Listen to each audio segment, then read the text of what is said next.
orang duwe ageman ning reneng gurune. Oh, ngawur. Jadi kerjaan saya nantangi dukun. Wih, SMA ya? Nah, dukun itu tapi gini, kan sering orang yang dukun abu-abu. Itu saya sama temen, ada zaman dulu itu sebelum ada Pagar Nusa namanya aliran Asmaul Husna. Kan pecah kan jadi Pagar Nusa. Saya temen, nah, itu saya jalan sama teman saya. Pun gantian lah. Kalau nggak saya pura-pura kesurupan, teman saya. Pun marani dukun-dukun itu, jadi ya ada sing bener mas, tapi ada sing sapu akhirnya ya sering konflik lah sama mereka. Itu saya itu yang di puncaknya memang ngawur. Saderenge nglajengaken mirsani video sakjangkepipun, kula aturi kapurih nutul tombol subscribe supados boten ketinggalan video salajengipun. Kagem kemanfaatan video menika monggo dipun like, komen lan ugi share.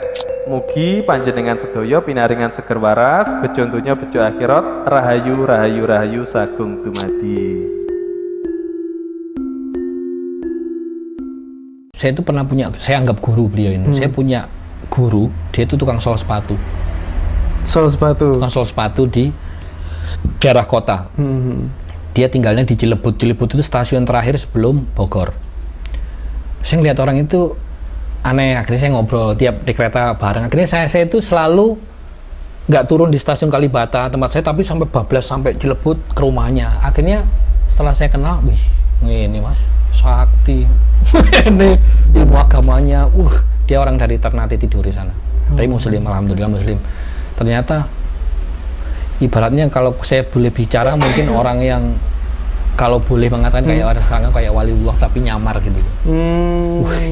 Itu kalau soal ilmu yang kita anggap buah itu akhirnya saya buktiin, maksudnya ini orang tapi masih mau jalanin pekerjaan tukang sol sepatu. Tapi kalau lagi ngajarin akhirnya, tapi setelah 6 bulan ya, setelah saya intan dia 6 bulan itu baru mau ngomongnya. Wah itu yang kita umum sulapan itu saya pernah buktiin, kayak saya kepepet mau pulang naik kereta terakhir dari Cilebut ke Kalibata. Pak ini kereta terakhir ini. Dia cuma tanya, di sini ke stasiun butuh berapa? Ya kalau lari naik ojek butuh 15 menit. Cuma ngambil garam sepat, biar mandek udannya. Bolabu. Saya cuma, tenanan yo kayak gini ya. Tak pikir itu di film-film tenanan. Kayak narik rokok dari warung gitu. Kan saya kesana selalu bawa rokok, terus lupa. Cuma suruh ngambil taplak kayak gini. Ayo masukin taplak itu, tutupin, pukul taplaknya. Buka Samsu lho mas. Tapi dia pesan pulang bayar ya di warung depan. Itu tadi Kiwong Sakti gitu. Tapi tukang sol sepatu hilang. Keren. Itu saya anggap guru saya. Kalau casingnya itu gimana mas Gaduh? Wis gak ketok mas, gak kelihatan. Wis kita nggak kayak itu kan saya cuma gredek hati ya. Orang kan nggak mikir ngapain ngobrol kan. Saya senang basa-basi. Saya orangnya cerewet soalnya. Saya senang basa-basi ngobrol. Orangnya kok asik ya ngomong. Orangnya masih tertutup, main ke rumahnya biasa. Suatu saat lama-lama dia cerita. Oh soal kayak ya kalau di Islam harus kayak gini, apa masalah spiritualnya apa. Bagi saya yang masih kotor sekali itu kan, ya sebenarnya ajaran tasawuf lah ya. Saya masih lari-larinya ke situ. Cuma wah ini orang ini terus namanya saya itu orangnya nakal dari dulu. Saya nakal, saya kayak tanya kayak tanya bener dia. Pak awal nih kayak awal bulan pertama, Pak kuntilanak itu ada nggak sih? Dia selalu bilang nggak ada mas Gaduh. Jadi setelah 2 bulan 3 bulan saya tanya terus, akhirnya lama mau tahu kuntilanak. Duduk dulu tepuk dengerin suara apa ini? Wah suara burung pak, dengerin lagi. Suara cewek pak, itu lihat di pohon dulu.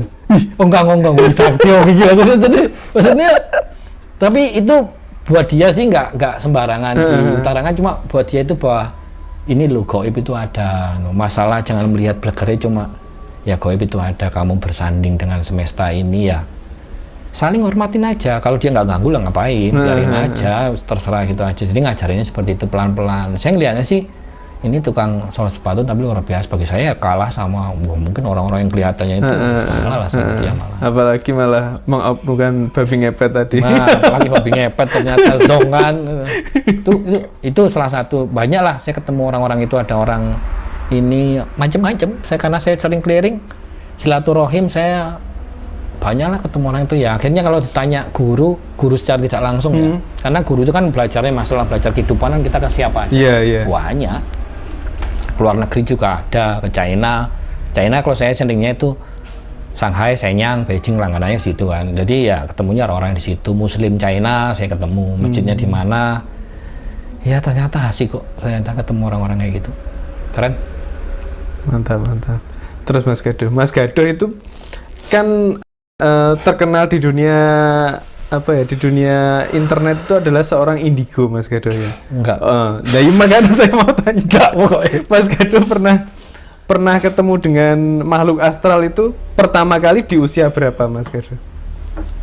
Oke, tak jawab ya teman. Saya bukan indigo. Saya pencinta sejarah, budaya dan kearifan lokal. Kalaupun saat kita menyintai itu harus bersinggungan, itu nasib. Kalau tanya sejak kapan, saya ngeliat, saya cerita aja. Saya pernah cerita sebenarnya di channelnya Radit sekilas. Jadi saya itu memang kalau bicara kuantitas, saya itu sudah downgrade banget. Saya nggak kayak dulu yang asal sembarang lihat itu. Karena prosesi saya itu dulu saya itu waktu masih kecil, benar-benar masih kecil. Ya umur mungkin SD ya, SD kelas 1, belum SD, TK masih TK. Sama TK itu awalnya, sebelum melihat penampakan itu awalnya itu saya itu biasa sore-sore main anak-anak main kelereng apa itu, tiba-tiba itu saya itu aku cilik kok kayak di buk gitu loh, nyekelin buk itu dek. Saya mau buka mata itu ngeblank, cuma dengar suara anak-anak, tapi dunia itu wis kayak saya tak jelasin, maksudnya warnanya itu nggak ada yang ada di sini. Hanya bisa dirasain di perasaan ya. Jadi kayak sesuatu yang nggak bersudut, nggak persegi tapi juga nggak bulat, nggak kasar, ning halus piye ning warnanya gano. Dan itu ngono sampai akhirnya selesai sadar. Dan itu ternyata intensitasnya tinggi, membuat ini pelajaran buat teman-teman yang punya anak.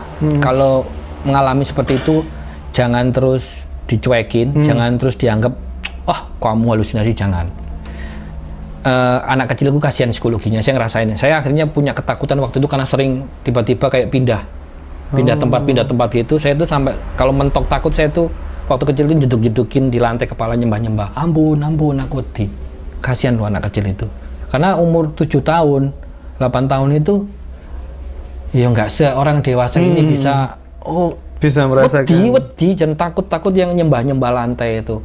Terus prosesinya itu sampai yang kayak nanti di umur 8-9 itu saya sudah mengalami prosesi yang untungnya kalau mau kumat itu sudah mulai kelihatan. Jadi kalau mau kumat itu kayak saya duduk nih kayak masyarakat, tiba-tiba aku serut, lihat aku jidatku ini loh. Tiba-tiba serut, aku di sana kayak kamera ngeliat aku di sana. Tiba-tiba serut sana, terus tiba-tiba diserut sini, terus tiba-tiba kayak tahu sinetron yang zoom in itu. Tapi cepet, lama-lama cepet, pas langsung biar wis dunia hilang di dunia yang baru. Itu yang tak bisa tak gambarin. Habis itu baru awalnya itu bukan nggak wujud makhluk, nggak ada. Awalnya itu ketakutan, baru nanti makhluk macam-macam. Karena saya takut. Bentar, makhluk macam-macamnya itu di usia segitu juga, Mas Gado? Sama di usia gitu. Cuma awalnya saya ceritain awalnya itu nggak muncul makhluk. Kayak masuk, ya nggak tahu ya, orang bilang masuk dunia itu terserah lah. Saya nggak tahu. Cuma setelah itu baru ngelihat sesuatu wis kok ndelok menungso tapi di dunia yang lain itu. Tapi seringnya ini kita ngomong ya, masih yang di SD itu ngelihatnya itu kayak misalnya lihat sosok di sini, tapi saya nggak ngelihat rumah ini, kayak dunia liyo gitu loh. Tapi ada ini itu beda saat saya SMP SMA. Saya SMP SMA itu, apalagi SMA itu saya wis enak bisa membedakan gitu ya. Wis enak misalnya sini iki bleger tembok, yo ini anak orangnya makhluk lah, ada makhluk sini kayak itu. Tapi bleger dunianya kita itu masih ada. Waktu kecil itu stres, Mas. Wah, berarti nggak ada ya, langsung pindah dimensi gitu ya? Nggak ada. Warnanya itu beda. Kalau pernah nonton film Avatar kayak gitu mungkin, tapi nggak mewakili juga. Warna itu aneh lah. Avatar yang itu yang ada ekornya itu ya? Ya, yang ada ekornya. Dan itu kan warnanya asik ya. Ya kayak gitulah, mirip-mirip kayak gitu. Cuma terlalu khayal lah kalau diceritain. Saya ngomongnya halu banget. Cuma itu kejadian sampai kalau saya ketakutan itu ditanya orang tua waktu itu, semua kan pada deketin, megangin, ngasih nyembah-nyembah lantai itu. Lihat apa? Saya itu biar wong-wong itu menang, karena tambah takut. Aku jawabnya asal nogo, padahal nggak ada naga. Cuma karena suara kan seorang banyak kan. tapi kan takut, makin cuma mau naga. Berarti hanya suara Mas Yado saat itu? Enggak, suaranya orang-orang. Oh, suaranya orang-orang. Orang manusia itu suaranya masih ada semua, tapi orangnya nggak ono piye Mas. Bukan tambah stres, cacilik loh Mas. Stres terus akhirnya adalah prosesi waktu saya naik kelas 5, naik kelas 6 itu ada prosesi yang ya salah satunya perannya bapak saya membuat saya berani, kayak saya sengaja ditaruh di suatu tempat yang wingnya ditinggal semalaman, tapi dirantai. Saya buat teman-teman yang nggak tahu, saya itu mungkin ini lucu, mungkin apa, saya itu di SD itu saya dirantai. Dirantai? Kayak orang gila? Saya itu dirantai, tapi panjang Mas. Rantai saya itu diiketin ke mesin jahit tua. Tapi panjang, bisa sampai depan rumah. Karena saya kalau ngeblank takutnya hilang.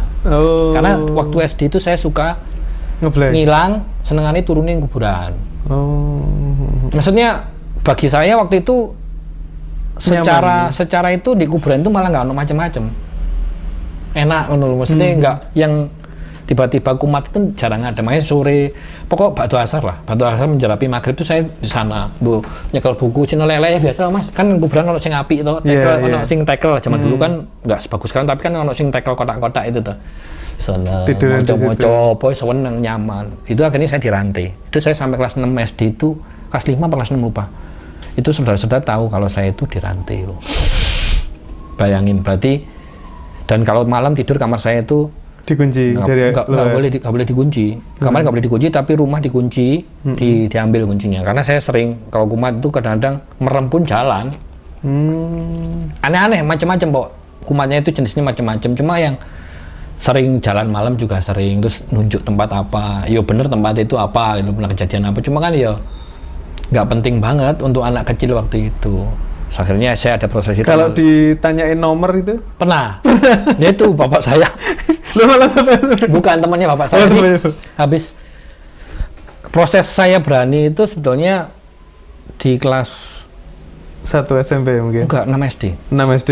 Saya itu ditaruh di salah satu makam sepuh di lereng Gunung Wilis lagi lah. Makanya lereng Gunung Salji ambune aku apal banget itu kan kayak gitu. Maksudnya taruh sana ditinggal bapakku semalaman. Terantai di situ. Maksudnya biar nggak melayu. Maksudnya logik sih saya mikirnya. Kalau takut biar nggak lari, biar nggak ngawur. Sebetulnya ternyata bapakku juga nggak jauh-jauh amat, ngumpet aja. Itu cuma ngumpet gitu ya supaya nggak terlihat sampean gitu aja. Maksudnya itu biar yo lek wis mudal lo ketok ning kene. Karena sebetulnya kalau saya ngeliatnya bukan makamnya sih nggak ada apa-apanya, cuma sebelahnya makam itu biasanya alas toh Mas. Kan banyak ngono-ngono iku lah. Energi positif negatif. Makhluk jenenge jenenge ndi iku kan eneng campur aduk gitu. Nyari kita peluncu yuk. Itu nampak ya keweden. Nampak Mas Yado. Itu berarti awal pertama kali penampakan? Enggak, sudah dong. Sebelumnya sudah dong. Sudah. Mesti nampak sing orang apa ya? Bagi orang lain serem aku saya tuh takut. Cuma wis luweh gitu, gimana sih Mas, luweh itu bodo amat karena bentuk serem apa itu aku wis pernah lihat gitu loh. Akhirnya di situ aku bentuk serem apa mereka kan terserah kan mau wujude apa sing mbuh ilate dawa mbuh motone sak lepek mbuh apa segala macam mau wujud apa ya. Takut cuma ra iso apa nangis coba nangis kurang ajar ya apa piye meneh nangis ya.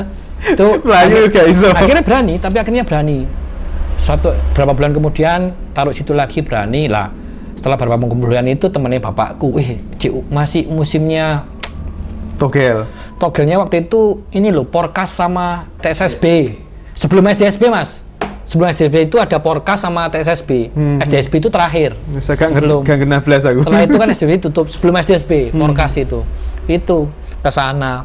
Kalau dapat sesuatu lah, akhirnya ditembak nomor 07, masih inget aku, jebol itu nomornya. Ya mungkin untung-untungan, itu pernah. Itu sih. Maksudnya kalau prosesinya mau tanya sejak kapan ya itu. Maksudnya serem nggak ya nggak tahu, beda-beda orang, terserah silakan. Berarti setelah itu intensitasnya berinteraksi dengan banter sampai usia SMA ya. SMA itu banter gitu. SMA itu saya nakal. Saya SMA itu di Malang, saya sudah ngekos. Karena SMA saya udah ngekos di Malang kota. Saya SMA 1. Kosan saya itu kan bangunan Belanda juga, horor. Saya itu SMA itu kayak pendadarannya kan dari SD sampai SMP ya. Saya itu SMA itu di kayak di tempat kalau orang sekarang itu mungkin puncak-puncaknya orang duwe ageman ning ning gurune. Oh, ngawur. Jadi kerjaan saya nantangi dukun. Wih, SMA ya? Dukun itu tapi gini, kan sering orang yang dukun awu-awu. Itu saya sama temen, ada zaman dulu itu sebelum ada Pagar Nusa namanya aliran Asmaul Husna. Kan pecah kan jadi Pagar Nusa. Saya temen, itu saya jalan sama teman saya. Pun gantian lah. Kalau nggak saya pura-pura kesurupan, teman saya. Pun marani dukun-dukun itu, jadi ada sing bener mas, tapi ada sing hapus akhirnya ya sering konflik lah sama mereka. Itu saya itu yang di puncaknya memang ngawur, kayak saya itu ngelumpuk. Makanya kalau zaman dulu itu saya kayak walang kopo, terus ulang belando, kayak MD. Zaman sekarang orang lama rame jenglot, BK, wah itu tulinanku zaman dulu itu. Tapi tak larang semua sudah. Keris juga berarti mas? Keris ada, tapi keris yang dapat ya, dapat keris terus godok apa itu ceritanya nanti akan nyambung lagi. Barang-barang yang kita larung itu ternyata nanti akan ketemu lagi, bukan kembali ke kita. Saya nemuin orang-orang yang ketimpa barang itu sekarang ketemu, kayak ditemukan lagi, tapi kayak dia cuma mau nunjukin kia aku biar sing tahu mbok. Ini sampai sekarang pelan-pelan. Ini ngomong sekarang ya. Saya ngomong sekarang, saya ketemu dengan orang-orang yang dulu hal itu yang saya larung itu kok iso ning orang-orang nggak sengaja jualnya. Saya ketemu Mas Raka nih. Mas Raka ngomong, Mas Gadu, ini nyuwun sewu, saya punya ini nih. Ini dulu kalian pernah wujudnya apa ini? Aku kaget. Oh iya. Fungsinya ini kok ngerti kok gitu. Jadi kok tiba-tiba ke ini yang nggak tahu itu maksudnya apa, nggak tahu. Cuma saya nggak pengen sih. Nggak pengen juga. Berarti zaman dulu sering ritual-ritual di tempat-tempat wingi terus ngambilin barang-barang kayak gitu ya? Nakal mas aku mas, dulu makso saya. Saya tuh nakalnya misal nih, welek saya nggak usah ditiru lah. Misal nih, jahatnya misal nih, saya main ke tempat Mas Raka. Kita ngomong pusoko apalah terserah lah ya, atau pusoko atau watu apa, isinya api. Pedot pakso masnya lo ya, tak pedot melo aku, gak melo tak anu. Jadi jahat banget gitu loh. Makso, jahat banget saya dulu tuh. Mau jadi kosan saya itu tempat ngumpulin dulu. Maksudnya wujud barang sama yang nggak wujud barang, makanya semakin terkenal ya teman-teman saya yang Kalimantan. Kan saya kumpul sama SMA itu, saya kumpul sama yang nggak seumuran, anak-anak yang kuliah di ITN sudah tua-tua lah. Itu yang anak Kalimantan, anak Daya itu yang seneng kayak gitu juga. Jadi jual beli berarti. Ayo cari lagi dulu, ngakal dulu. Ya wes lah. Anak kos, saya SMA hidup sendiri soalnya, maksudnya biayain hidup sendiri kan. Berarti dari situ juga Mas Gadu? Iya. Sebagian dari situ ya? Iya, ya sebagian, maksudnya sebagian dari situ, jahat lah, maksudnya nggak usah dicontoh lah, itu jelek banget sih maksudnya. Sebagian besar. Lumayan nih Mas Taimas, lumayan maksudnya kayak kul buntut zaman B itu didol, itu sorip setahun nih makmur sama tenan nih. Barangku dulu banyak itu kayak gitu tuh banyak, tapi bukan barang KW ya, maksudnya asli, cuma jadi prosesi kayak jual belinya barang aja. Wah sih oke maklare mas dihapusi sama itu mesti ritualnya tuh simpel banget sebelum kayak gitu kan. Ada ritualnya mahar itu gimana, hibah kalau proses hibah tuh gimana, jual beli itu gampang kok. Ning yang beli itu jarang-jarang ada sebenarnya. Maklar benar dihapusi tok banyak itu. Dari jenengan harga 100.000 nyampe sana bisa 30 juta. Dan ternyata yang beli nggak ono wis kadung barang ya, akhirnya ternyata semua nggak berguna. Saya larung selesai. Saya lepas SMA itu mulai selepas SMA saya ke Bandung itu kayak di posisi yang antara ya wis maksudnya vakum tapi yang membiarkan lah, maksudnya nggak mempelajari nggak apa, maksudnya sekarang mulai los lah. Sampai saya ketemu waktu kerja di Jakarta, ketemu salah satunya yang tukang sol sepatu itu, mulai ya digali lagi gitu ya, gali tapi kita ngomongnya kualitas lah. Oh iya. Ini lo ini lo kayak gini boleh lah kamu kayak ibaratnya kasarnya ngomongnya gini, kita itu boleh berhubungan dengan seluruh sekalian alam, tapi tetaplah kita jadi khalifah. Itulah kasarannya kesimpulannya gitu. Jadi pemelihara, jadi pemimpin. Nah, jadi pemimpin. Jadi boleh ya mau ngobrol mbek demit, ngobrol aja, tapi ojo ngantek di bawahnya dia gitu. Itu persis itu saya pelajarin. Bukan belajar yang ilmu kanuragan, justru belajarnya yang proses dialog, proses mencari yang menurut kamu benar itu ternyata nggak benar, yang benar kayak gini, dilurusin lah. sama beliau. Nanti ketemu orang lain baru punya kebijaksanaan yang bagus, ternyata belum tentu itu orang tua. Nantinya ketemu orang lebih muda, misalnya ngajarin dari contoh orang ini lebih ini, akhirnya saya gali. Ya otomatis kan dari sana dapat ijazah, dari sana dapat ijazah kan mesti gitu. Ya di kelompoknya lama lumayan. Ya akhirnya prosesi yang akhirnya yang kemarin sempat heboh di rumah yang itu saya wis di posisi yang wis sudahlah, nggak terlalu di coba kalau rumah yang itu saya jamanya mau tak golei tadi duit sekarang kan sendal itu sih itulah ini ya. Terus Mas Gedo, seperti apa kayak gitu tadi yang paling berkesan Mas Gedo ya. Nah, kan kayak seperti di Dudoni Kuntilanak sama Pak tukang sol sepatu tadi. Itu kan ekspresi pertama Mas Gedo apa? Karena kan sebelumnya sudah pernah ketemu sama yang lainnya ya. Saya itu terkejutnya kalau yang sama orang sol sepatu itu dia itu kayak bagi saya ya. Dia itu ini pas saya datang dia itu bisa menutup sesuatu yang sebelumnya saya bisa lihat ditutup. Sebetulnya itu dia nutup sebetulnya justru. Harusnya logiknya saya di situ yang harusnya kudu wis kita bisa lihat. Ya. Aku kata kok dia bisa mengatur proses ini wong nggak sembarangan dong berarti gitu saya lihatnya. Wih, keren dong maksudnya gini. Harusnya saya pas datang ke rumah dia dari awal wis flat, nggak ada kok ngelihat ngerasa nopo itu rasanya itu langsung enak Mas kayak orang yang ngobrol jagongan enak ngobrol itu santai kok. Dia cerita dulu saya itu zaman di Ternate naik perahu si A, dia cerita itu kan kayak dongeng, wah seneng cerita nggak ngerasain ada Pak kok ini ada apa enggak sampai saya tanya. Karena saya tanya itu saya cuma biasalah penasaran, nggak mungkin wong ini nggak sakti gitu. Saya tanya, Pak, kuntilanak itu ada nggak? Dia ngomong, nggak ada. Biasanya kan gitu awal selalu nutupin, lama-lama dia buka baru ini loh, baru dia buka ini loh malu. Terus dia baru tahu, terus dia baru cerita kenapa kok ya cocok sama saya, kok mau membolehkan saya datang ke situ. Dia cerita, ya ada misi dia buat ngelurusin saya juga ternyata ya. Ini loh Do yang kamu nggak benar ceritain. Ternyata yang kamu anggap bagus, kamu andelin itu ya nggak bagus gini. Jadi ya dilurusin aja. Kayak apa nggak usah wedi sama ini dilurusin. Salah kaprahnya aku di mana dilurusin. Kan memang kebiasaan kan namanya dari kecil terus SMA nggak ada guru. Nggak ada gitu. Guru benar. Parah itu. Makanya teman-teman kalau baca kayak itu harus tetap ada guru. Nggak kontrol akhirnya. Kalau menurut nggak hanya beliau, saya ketemu kan beberapa itu ya kayak sego dawet di badan itu kayak sego dawet. Sebetulnya nggak penting akhirnya itu. Jadi sego dawet itu saya itu tidak pernah memfilter iki barang elek api urus melu kabeh. Gitu kan. Akhirnya kan nggak karu-karuan. Ya emosian pasti. Nanti jadi kalau orang ngomong iman itu dok ini kadang-kadang ini dino iki sholating dadu meni mendem. Betul. Mendem mulai wis gak karuan. Jadi ya hanya itu sih nyari tenang. Akhirnya terus ada prosesi akhirnya saya pengen kalau saya di tempat angker wingit saya nggak pengen lihat itu. Akhirnya ya alhamdulillah dikabul. Makanya bukan saya berani ndak. Saya penakut sampai sekarang nggak mau lah. Sopo sing gelem diketoi yang nggak enak kan. Saya datang orang bilang kok Mas Gado berani sih sendirian ke tempat-tempat apa mau di luar. Cilik dirantai naik kono guys.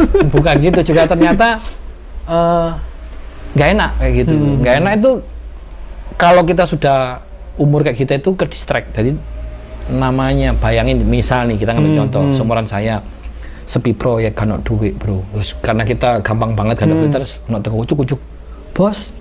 Aku spesialis golek dunia bos, gelem ta. Syaratnya gini, kepancing lah gitu kan berarti gitu. Itu gampang banget kayak tuyul lah apa itu kan. Aku tak melu sampean ya bos. Ning syaratnya ini lho bos. Wah mau meteran yang duit kena covid oke lah kan gitu mesti gitu karena gampang banget itu sih. Terus Mas Gado kayak hantu-hantu lokal ini kan mulai langka ya untuk zaman sekarang ini. Nah saat jenengan di fase mungkin SMA sing gak karu-karuan tadi itu pernah nggak especially ketemu dengan hantu terus berinteraksi secara intens itu? Kalau saya yang pernah ceritain ke siapa ya? Setelah ke Mister atau ke siapa sih? Kalau bagi saya ngerasain interaksi paling top itu bukan wujud hantunya serem, karena waktu itu saya nggak melihat dia itu perempuan atau laki-laki, saya ngeliatnya rambutnya panjang, asumsi saya perempuan. Cuma saya melihat saya ngerasakan paling terkesan itu karena interaksinya itu kerasa di kulit. Jadi bisa menggesek mungkin ini khayal banget, jadi jaraknya mungkin ini pohon itu berapa meter ya? 100-an lah. Saya sering naik gunung, waktu itu di Semeru. Semeru waktu itu saya posisinya itu kan dari Kalimati. Saya itu telat waktu itu masuk Kalimati itu sudah bakdo maghrib. Akhirnya saya ngambil deket Kalimati itu kalau nggak ada sumber mandi kan ngambil air dikit. Saya jalan malam-malam mandek. Itu saya ngelihatnya itu menurut saya panjang. Ning ilate do Mas, ning kene kerasa pek. Jadi jarak itu sak kono ilate ning kene. Itu saya keresan mesti jemeke iku krasa. Betul-betul bantu sorry ya miso ya.